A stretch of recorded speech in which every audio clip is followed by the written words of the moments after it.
하나님 말씀은 시편 1절부터 6절까지 말씀, 시편 1편의 말씀입니다.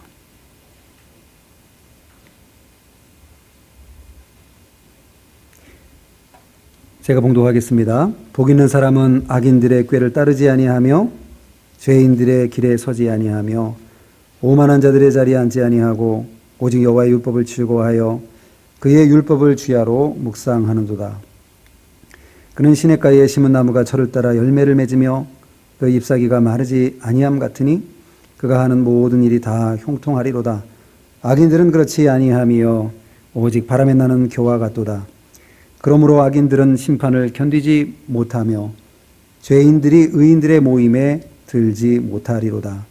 무릇 의인들의 길은 여호와께서 인정하시나 악인들의 길은 망하리로다. 아멘. 오늘 말씀의 제목은 의인의 길과 악인의 길입니다. 새해를 맞아서 새해 인사들을 많이 나눴습니다. 새해 복 많이 받으세요. 이렇게 인사를 서로 주고받고 이렇게 새해 인사들을 많이 했습니다. 그 인사가 좋은 인사입니다. 새해 복을 많이 받으라는 인사니까요. 전통적으로 우리가 그 인사를 쭉 오랫동안 또 해 내려오고 있는데, 우리 믿는 사람들은 그 인사의 의미를 조금 더 깊이 우리의 것으로 좀 만들 필요가 있습니다. 복이 세상이 말하는 복이 아니라 하나님께서 주시는 복으로 인식하고 그 복이 무엇인지 잘 깨닫고 그리고 그 복을 서로 빌어주는 것입니다. 축복해 주는 거죠.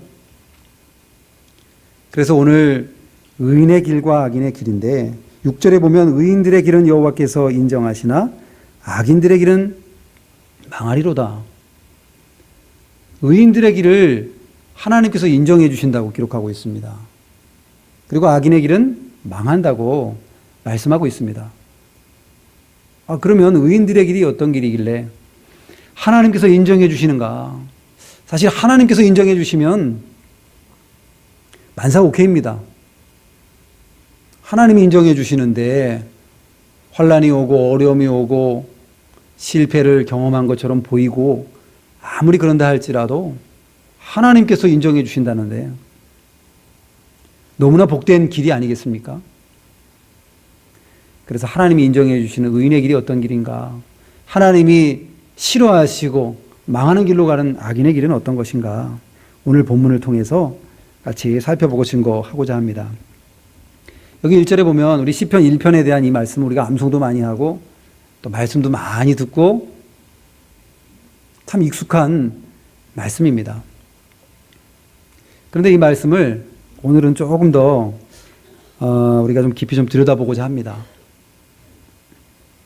여기 1절에 보면 복 있는 사람은 악인들의 꾀를 따르지 아니하며, 복 있는 사람이라고 그랬습니다. 복 있는 사람.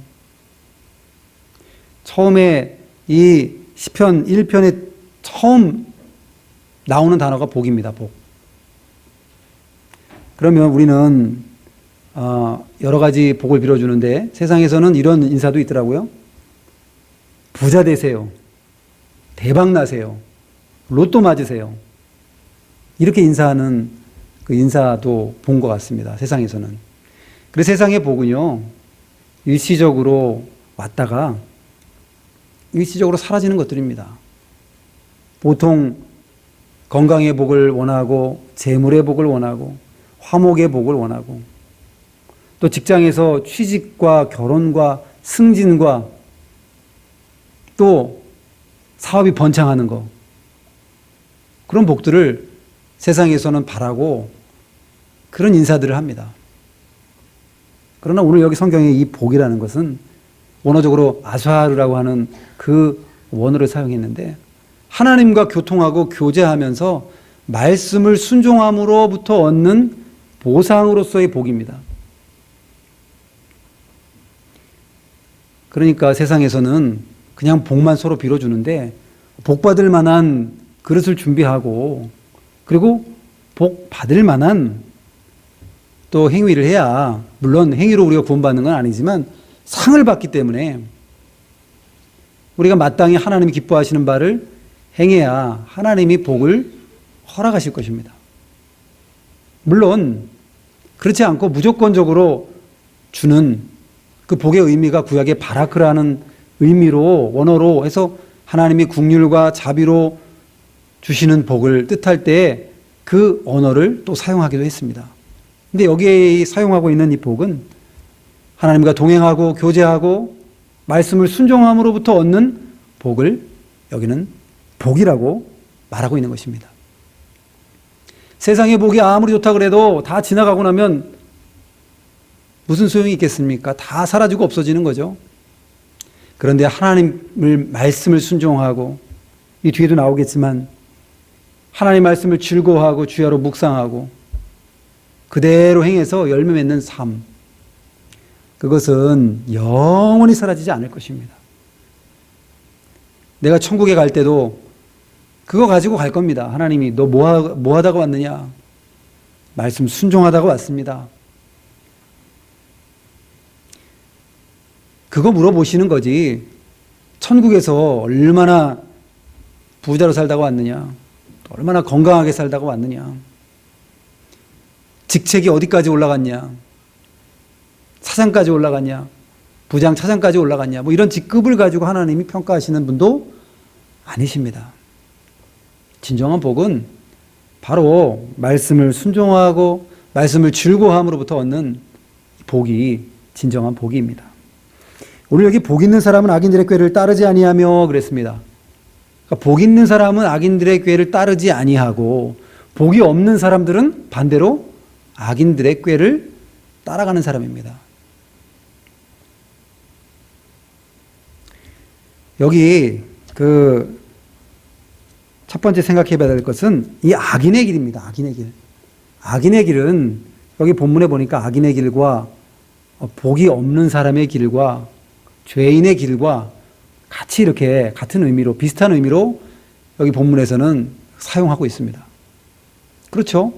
복이 없는 사람이, 그 사람이 복이 없으니 악인이고, 악인이기 때문에 또 복이 없는 것입니다. 그런데 여기서 좀 살펴봐야 될 것은 뭐냐면, 이 악인의 길이 어떤 길인가? 이 악인의 길이 점점 죄가 심화되는 방향으로 점진적으로 죄가 심화되는 방향을 우리에게 또 가르쳐 주고 있습니다.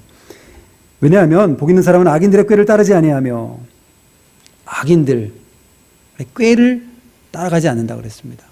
개역 한글 버전에는 악인들의 꾀를 쫓지 아니하며 따라가는 겁니다.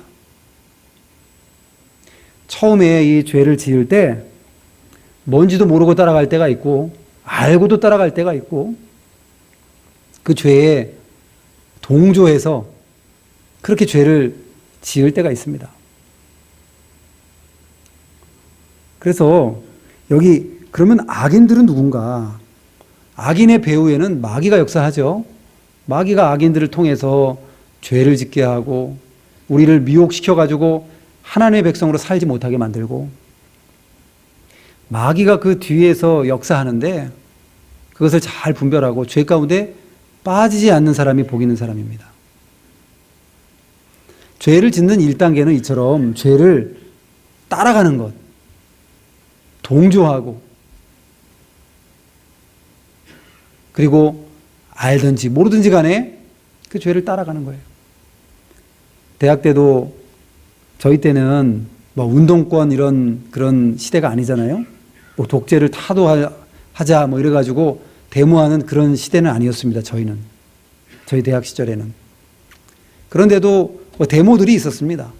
뭐 등록금 투쟁이라든지 뭐 이런. 저는 좀 참여를 해본 적이 없는데 어느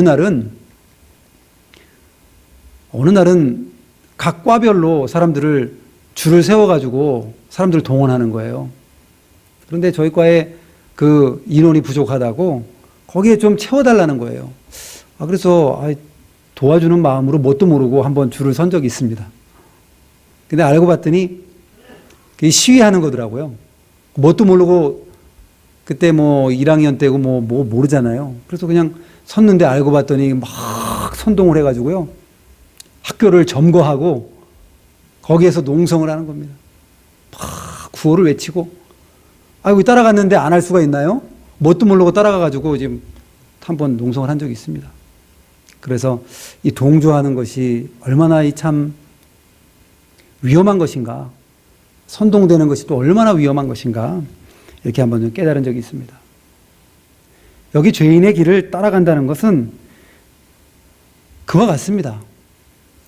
자기도 모르게 그 길에 따라가게 되고, 그래서 계시록 2장 23절에도 보면 두아디라 교회에 주시는 말씀이 있는데, 거기 이세벨을 용납하는 죄를 짓는다고 그랬습니다. 그런데 이세벨을 침상에 던져버린다고 그랬고, 그 이세벨은 주범이죠, 주범.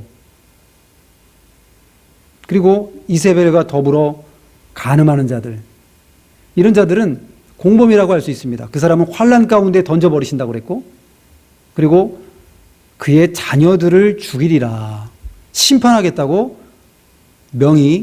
엄히 명령하고 있는 그런 말씀이 이 계시록의 말씀에 있습니다. 이 이세벨의 자녀들은 동조하고 따라가는 세력들을 뜻합니다. 그런데 죄가 없을 수가 있을까요? 그 사람도 다 죽이겠다고 하나님께서 명령하신 걸 보면 큰 죄를 지은 것이 분명합니다. 처음에 죄는 이처럼 따라가도록, 그 꼬임의 유혹에 빠져서 넘어가도록 그렇게 죄가 시작이 된다는 것을 우리에게 좀 보여주고 있습니다. 그리고 또 죄인들의 길에 서지 아니하며, 죄인들의 길에 서지 아니하며, 따라가다가 길에 서버립니다. 아예 죄인들의 길에 서버려요. 자기 하던 모든 것들을 멈추고 이제 본격적으로 죄를 지으려고 멈춰 서는 것입니다. 다윗도 처음에 왕궁 그 지붕을 거닐다가 그냥 거닐었는데 마귀의 꼬임에 빠져가지고 죄를 따라가다가 밧세바가 목욕하는 것을 보고 다윗이 멈춰 섭니다. 그리고 그 밧세바를 주목합니다. 바라봅니다. 그리고 마음속에 계획을 세우게 되죠. 그 마음속에 있는 그 음욕을 어떻게 충족을 할까? 그래서 하인들에게 물어봅니다. 저가 누군지 알아보아라. 우리아의 아내 밧세바가 아닙니까? 그를 데려오라. 그리고 동침하게 됩니다. 죄를 따라가다가 그 다음에 이 죄의 길에 서서 실질적으로 죄를 주목하고 묵상하고 바라보다가 나중엔 실제적인 죄 가운데 빠지는 이런 모습을 우리는 다윗을 통해서 교훈 받습니다. 그럼에도 불구하고 다윗을 불쌍히 여기시고 그 부족한 다윗을 그래도 하나님께서 마음에 합한 자라고, 다윗이 정말 아주 민감한 신앙 양심을 가졌었거든요. 사울의 옷자락을 베고서도 그 양심에 찔려가지고 괴로워했던 다윗이었는데, 그만 죄 가운데 서서히 죄의 깊은 밤 가운데 들어가다가 그 다음에 하나님의 엄청난 심판의 선언을 받게 됩니다. 내 집에서 칼이 떠나지 않을 것이다. 백주에 네 아내들이 그러한 모함을 당하게 될 것이다.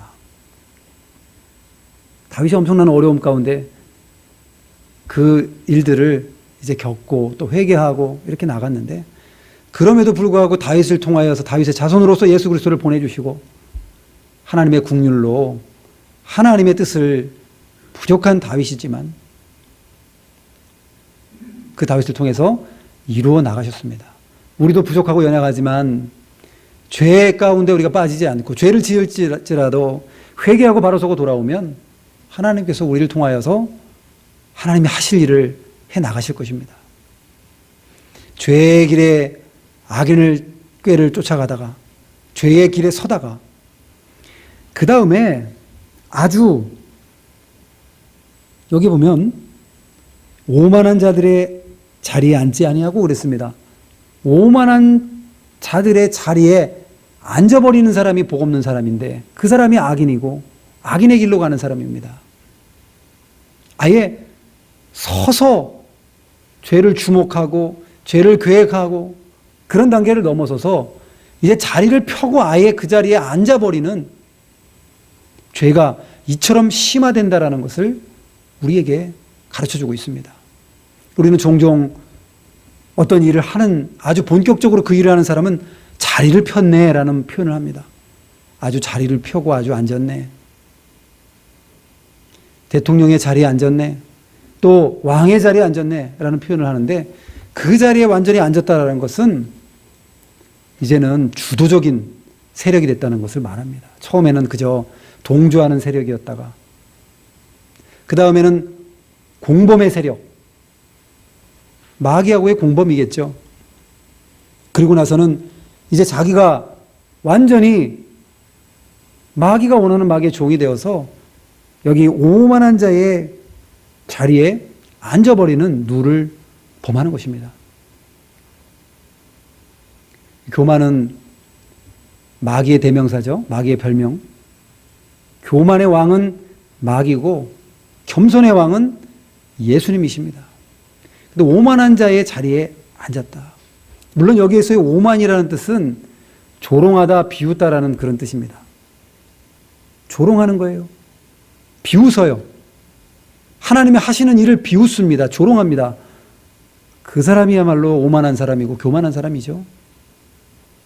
그런 자리에 완전히 앉아버리는 사람, 이런 사람이 복이 없는 사람이고 악인의 길로 걸어가는 사람입니다. 루터가 그렇게 말했습니다. 새가 우리 머리에 날아가다가 똥을 쌀 수 있는데 뭐 어쩔 수 없잖아요. 떨어지는 그 똥을 우리는 때로는 나도 모르게 맞을 때가 있습니다. 머리에. 그러나 그 새가 머리에 둥지를 틀게 해서는 안 된다. 그렇죠. 나쁜 생각이라든지 죄를 짓고자 하는 이 계획이라든지 이런 것들이 들어왔을 때 우리가 바로 떨쳐내고 하나님의 사람으로 바로 서는 것이 중요하지.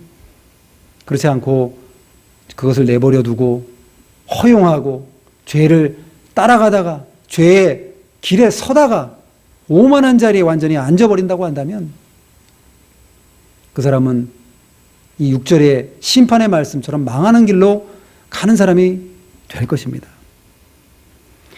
그래서 우리는 우리 가운데 죄가 들어올 수 있습니다. 왜냐하면 우리가 영원한 천국에 지금 간 것도 아니고 부활의 몸을 입은 것도 아니고 세상 죄악 가운데 우리가 섞여서 살고 있기 때문에 나도 모르게 이 죄들이 우리 가운데 들어와서 우리를 괴롭힐 때가 있습니다.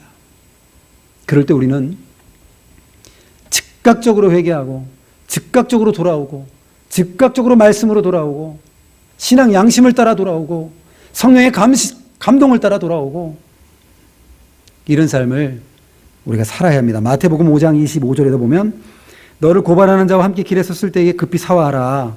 그렇지 않으면 옥에 가두어 버리겠다. 그런 말씀이 있습니다. 너를 송사하는 자, 바로 우리의 신앙 양심이고 하나님의 말씀이고 성령의 감동입니다. 그것을 통해서 우리에게 고발할 때 그렇구나. 하나님께서 기뻐하시지 않는 것이구나. 깨달으면 바로 돌이켜서 하나님이 기뻐하시는 길을 걸어가면 의인이 되고 복받는 길로 걸어가는 사람이 됩니다. 데살로니가전서 5장 19절에도 보면 성령을 소멸하지 말며 예언을 멸시하지 말라고 그랬습니다. 성령이 우리 속에 와 계신데 성령의 감동을 소멸시켜버리는, 꺼버리는 겁니다. 죄라고 하나님께서 인정하시는데도 그걸 꺼버리고 은혜를 주시는데도 그 은혜를 꺼버리고 그런다고 한다면 어떻게 하나님의 뜻을 순종할 수가 있겠습니까? 예언을 멸시하지 말라고 그랬는데 하나님의 말씀을 멸시하면 어떻게 하나님께 복을 받겠습니까? 우리가 아주 사랑하는 사람의 말은 우리가 귀 기울여 듣습니다. 사랑하는 사람이 연애 편지를 써주면 그게 좋아가지고 여러 번 읽고 또 읽고 우리를 얼마나 끔찍히 사랑하시는지 하나님께서 우리에 대한 연애 편지를 성경을 통해서 이렇게 많이 써주셨습니다. 복 받는 길이다. 하나님이 기뻐하시는 길이다. 은혜 받는 길이다. 라고 성경을 통해서 연애 편지와 같이 우리에게 주셨는데 그것에 대해서 읽어도 감동이 없고 그것을 즐거워하지 않고 따라가지 않는다고 한다면 하나님을 향한 마음이 식어버린 사람이고 점점 하나님과 동행하는 것으로부터 멀어져 가는 사람일 것입니다. 그래서 오늘 이 첫 번째 우리가 살펴봤던 것은 죄가 이렇게 심화가 될 수 있구나. 다윗도 처음부터 그렇게 큰 죄를 지은 게 아니잖아요. 단순히 음욕이 들어왔던 건데 그때 그냥 떨쳐버리고 다윗이 왕인데 아내가 더 필요하면 여러 아내들이 있었거든요. 자기가 원하면 정상적인 방법을 통해서 아내를 더 얻을 수도 있었습니다. 그것을 감추다가 보니까 나중에 충신 그 우리아를 전쟁터에 보내고 집에 가가지고 아내하고 동침하게 좀 만들려고 아무리 해도 안 가는 거예요. 지금 군사들은 밖에 나가서 싸우는데 제가 어떻게 집에 가서 잘 수가 있습니까? 이 전쟁 중에. 그랬더니 편지를 우리아의 손에 들려서 요압에게 전달했는데 그 편지 내용이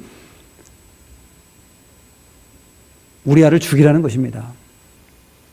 그것을 중간에 좀 뜯어봤으면 와, 나 죽이라는 거구나 하고 도망갔을 텐데 충신이다 보니까 그 왕의 그 명령 편지도 뜯어보지도 않고 그대로 결국은 다윗이 신하를 죽이는 자리에까지 이렇게 심한 죄 가운데 빠지게 됐습니다.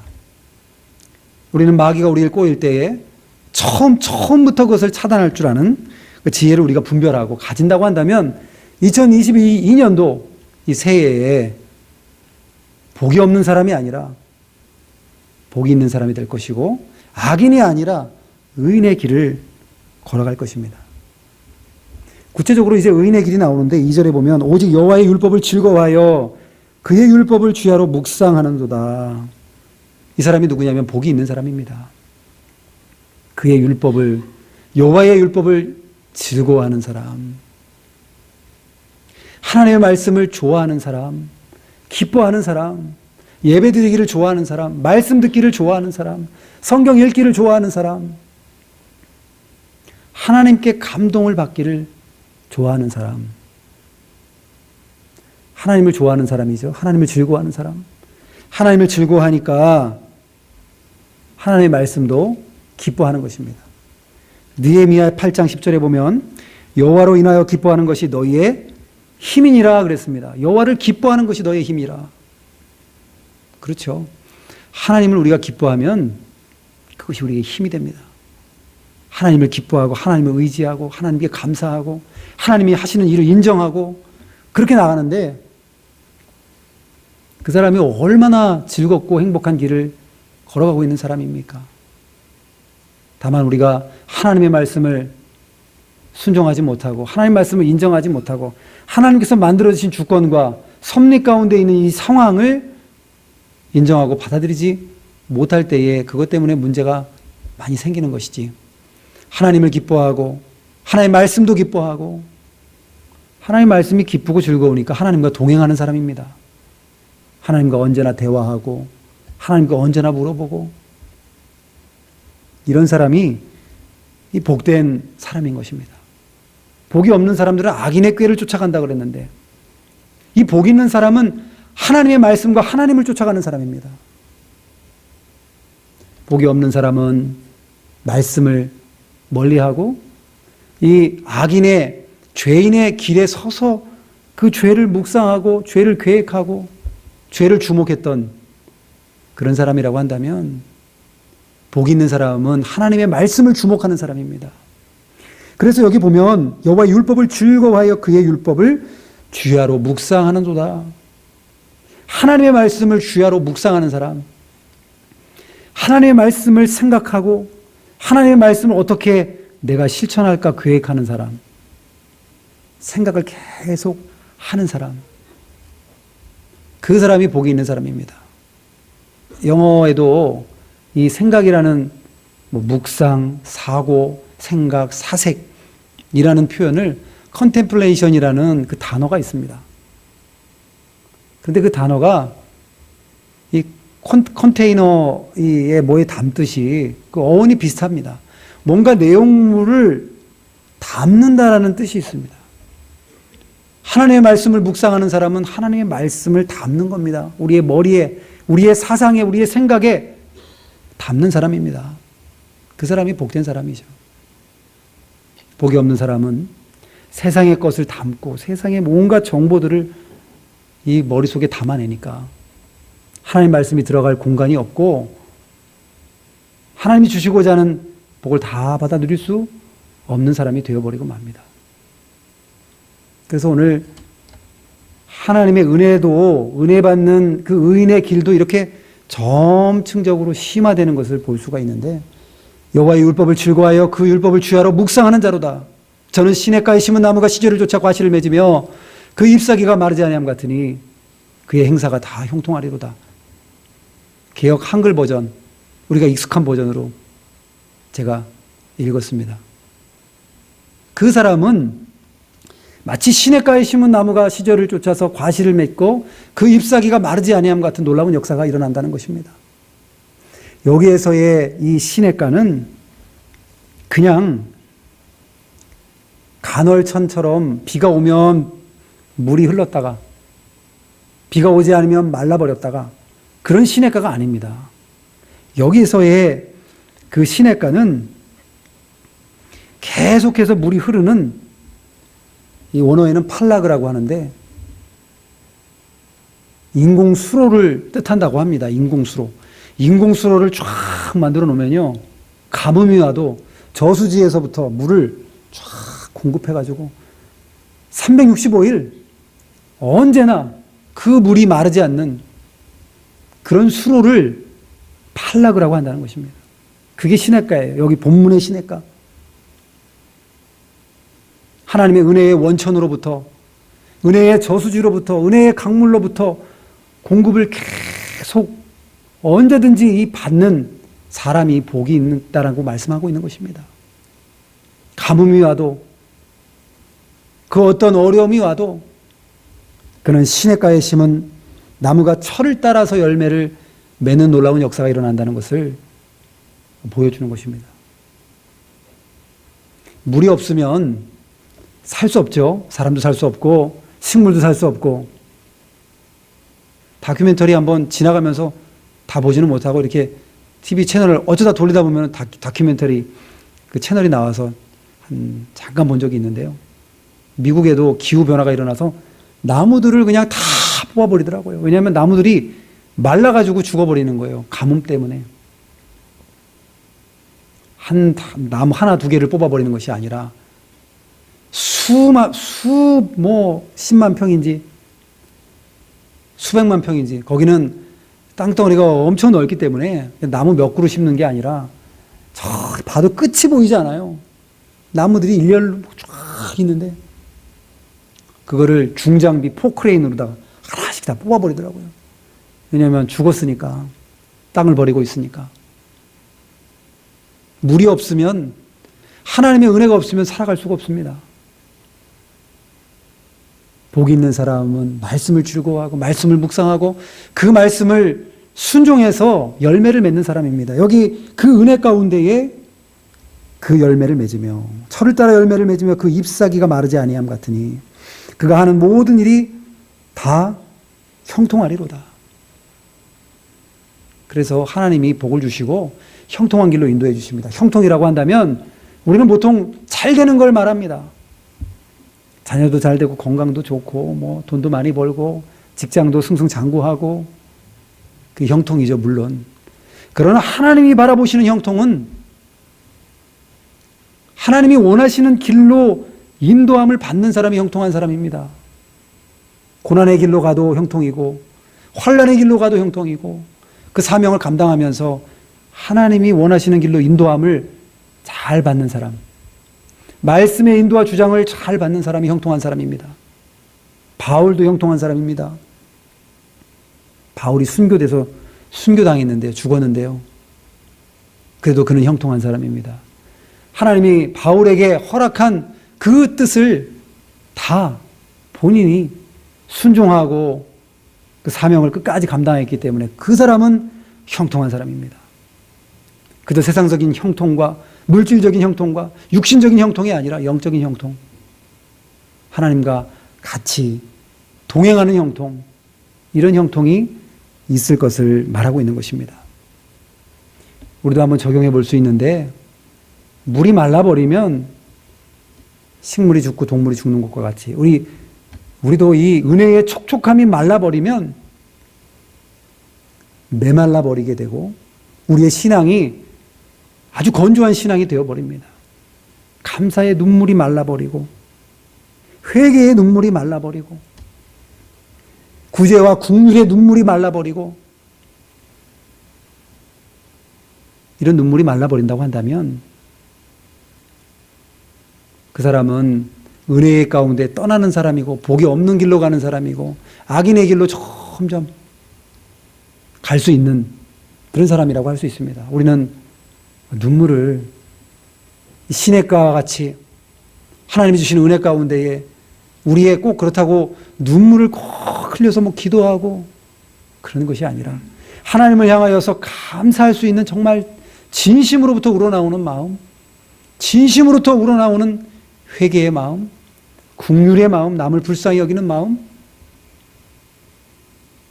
이런 마음이 우리에게 있어야 된다는 것을 우리 생각해 볼 수 있습니다. 그래서 우리 악인의 길은 그와 같고 의인의 길은 그와 같다고 말씀을 드렸는데, 그러면 여기 악인의 길이 또 구체적으로 좀 계속 설명을 하고 있습니다. 악인들은 그렇지 아니하며 의인들은 이와 같이 하나님 말씀을 즐거워하고 그리고 주야로 묵상하고 철을 따라서 시냇가에 심은 나무와 같아서 열매를 맺고 잎이 무성하고 형통한 사람인데, 악인은 그렇지 않다는 것입니다. 악인은 오직 바람에 나는 겨와 같도다. 겨는 왕겨입니다. 왕겨. 쌀을 껍질을 까고 나면 방앗간에서 그 왕겨들이 이렇게 나옵니다. 그럼 시골에서 보면 그것을 불로 태워요. 그대로 놔두면 그거 어떻게 처리가 안 되니까 불로 태워버립니다. 태워서 그거 가지고 거름하는 거예요. 거름. 마치 악인의 길은 그렇지 않다고 그랬고, 여기 오직 바람에 나는 겨와 같도다. 바람에 다 날려버립니다. 시골에서 이제 탈곡하는 것을 옛날에는 전통적인 방식으로 탈곡도 하고, 그리고 또 방아를 찧어가지고 또 예전에는 그렇게 했잖아요. 물론 제가 방아를 찧는 그 시대는 아닌데 떡방아를 찢는 그 절구에 찧어가지고 만들어 보는 걸 본 경험은 있습니다. 그러면은 거기에 왕겨하고 막 섞여 있는 것을 가지고요, 큰 선풍기에다가 막 바람을 내가지고 키질을 해서 이렇게 털어버리면요, 이 왕겨들은 다 날아가 버리고 알곡들이 그 밑에 싹 쌓이는 거예요. 그럼 그것을 가지고 모아서 키질을 합니다. 그러면 이 왕겨들은 다 날아가 버리고 가벼운 것들은 다 날아가 버리고 알맹이들은 안으로 모여서 그것을 가지고 이제 곡식을 이렇게 추수를 방아를 찢는 것입니다. 그래서 그걸 곡식을 얻는 것이죠. 악인들은 바람에 나는 겨와 같고 그러므로 악인들은 심판을 견디지 못한다 그랬습니다. 심판을 견디지 못하죠. 어떻게 하나님의 심판을 견디겠습니까? 악으로 계속 그 악인의 길을 쫓아가고 죄인의 길에 서고 오만한 자리에 앉아서 완전히 강팍해져서 그렇게 죄를 짓는 사람을, 어떻게 회개하지 않고 돌아오는 사람을 심판하지 않을 수가 있겠습니까? 심판의 길로 가는 사람이다 라고 말씀하고 있고, 그리고 또 죄인들은 의인들의 모임에 들지 못하리로다. 죄인들이 어떻게 회개하지 않고 끝까지 예수님 거부하고 끝까지 말씀을 거부하는 사람이 어떻게 의인들의 회중인 이 교회와, 이 교회는 우리 보이는 교회가 아니라 보이지 않는 교회, 영적인 교회, 그리고 영원한 천국의 백성으로서 어떻게 그 사람이 거기에 들어갈 수가 있겠는가라고 우리에게 가르쳐주고 있습니다. 천국에 절대로 그런 사람은 갈 수가 없고 의인의 회중에 들지 못하고, 그래서 무릇 의인들의 길은 여호와께서 인정하시나 6절에 악인들의 길은 망하리로다 그랬습니다. 의인의 길은 알맹이의 길입니다. 악인의 길은 쭉정이의 길입니다. 곡식과 가라지가 같이 자라는데 그거 뽑지 말고 그대로 두라 그랬습니다. 뽑다가 곡식까지 알고까지 다 뽑힐까? 추수 때까지 기다리면 나중에 다 정리하신다고 그렇게 예수님께서 가르쳐 주셨습니다. 우리는 심판받지 않습니다. 악인들은 심판받지만 우리는 예수 그리스도 통해서 구원받고 하나님 말씀 순종해서 살아간다고 한다면 지옥 가는 심판받지 않고 또 말씀 순종한다고 한다면 천국에서 우리에게 상급으로 갚아주시는 그 상이 있는 것입니다. 우리에게 심판이 있는 것이 아니라 상을 얼마만큼 받을까? 상을 아니면 좀 못 받을까? 책망을 들을 수도 있을 것 같습니다. 천국에 가서. 그렇지만 그런다고 해서 하나님이 지옥에 보내는 것이 아니라 이미 천국에 받아놓으시고 안타까운 마음으로 우리에게 하나님께서 조금 더 신앙생활 잘하다가 오지, 말씀 조금 더 순종하다 오지 하면서 그런 사랑의 책망을 받게 될 것입니다. 우리는 심판받지 않습니다. 의인들은 의인의 모임에 듭니다. 천국으로 인도하시고 그리고 여호와께서 인정해 주신다고 그랬습니다. 의인의 길은 여호와께서 인정하시나 악인의 길은 망하리로다. 초두에도 말씀드렸지만 하나님께 인정받는 삶이 얼마나 복된 삶입니까? 말씀을 좋아하고 묵상하고 열매를 맺고 순종하고 그런 길로 간다고 한다면 하나님께서 그를 인정해 주신다고 그랬습니다. 인정받을 만한 자격이 없고 인정받을 만한 뭐가 우리가 없는데 예수 그리스도를 통하여서 천국으로 인도해 주시고 말씀 순종할 때 우리를 인정해 주신다고 한다면 너무나 영광스러울 것 같아요. 천국에서 내가 너를 인정한다. 너의 수고와 너의 아픔과 너의 그 복음을 향한 뜨거운 열정과 나를 위해서 희생한 것과 말씀 순종하고 기쁘게 말씀을 따라간 것, 내가 너를 인정한다 라고 하나님께서 말씀하신다고 한다면 더 이상 어떤 복을 우리가 더 받아야 되겠습니까? 이와 같은 복, 이것보다 더 큰 복이 어디에 있겠습니까? 그래서 오늘 무릇 의인들의 길은 여호와께서 인정하시나 악인의 길은 망하리로다. 새해 복 많이 받으세요라고 우리가 인사했는데 새해 하나님의 복을 여러분 많이 받으시고 오늘 이 본문에 나오는 말씀과 같이 정말 하나님이 기뻐하시는 길을 걸어가고 말씀을 좋아하고 말씀을 묵상하고 말씀을 순종함으로 의인의 길로 걸어감으로 하나님께 인정받는 복된 길을 걸어가시는 의인의 길로 걸어가시는 여러분들이 다 되시기를 주님의 이름으로 축원합니다. 기도하겠습니다. 걸어가신 아버지 하나님 은혜를 감사합니다.